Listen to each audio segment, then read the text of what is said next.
Hi, and welcome to Castanet's Week in Review. I'm Nich Johansen with your top stories from this past week. There are now 4 active COVID-19 outbreaks in seniors' homes across the interior, 3 of which are in Kelowna.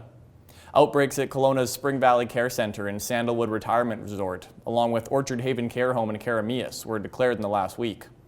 And while 3 people have died in connection to active Kelowna outbreaks, Interior Health says the vast majority of cases are asymptomatic, as most residents of these homes have opted to get vaccinated.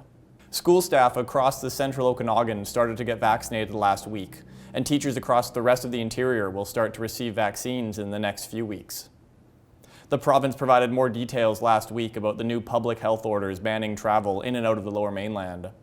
Minister Mike Farnworth said police will be setting up road checks at key locations east of Hope and on Highway 99, where officers will work to educate people about the bans restricting travel.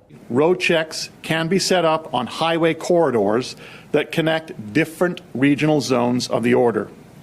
Once stopped at a road check, drivers may be asked to provide the driver's name, address, and driver's license, and the purpose of driver's travel.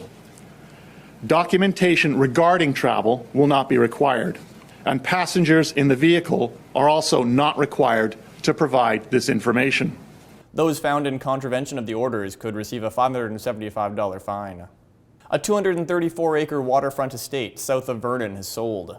When the large property was first listed for $16.5 million, the City of Vernon and the Greater Vernon Chamber of Commerce advocated that it be purchased by BC Parks, but it appears the property has been bought by a private buyer instead.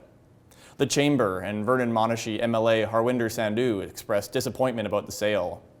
It's unknown who purchased the property. Dozens of dash hounds have been reportedly returned to a Kamloops breeder after they were seized in early April.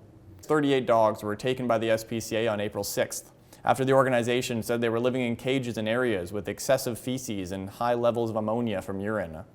Panther and others who had bought dogs from her disputed this. A representative of Panther's told Castanet that the SPCA would be returning the dogs on Friday, but the SPCA has not yet responded to Castanet inquiries on the matter. And Canada's first wine village is nearing completion in Oliver, after construction first started in November 2019. There will be 16 dedicated wine production facilities at the site, and visitors will be able to taste the beverages on site. It's scheduled to open in June. That's it for this week's Week in Review. For Castanet News, I'm Nich Johansen.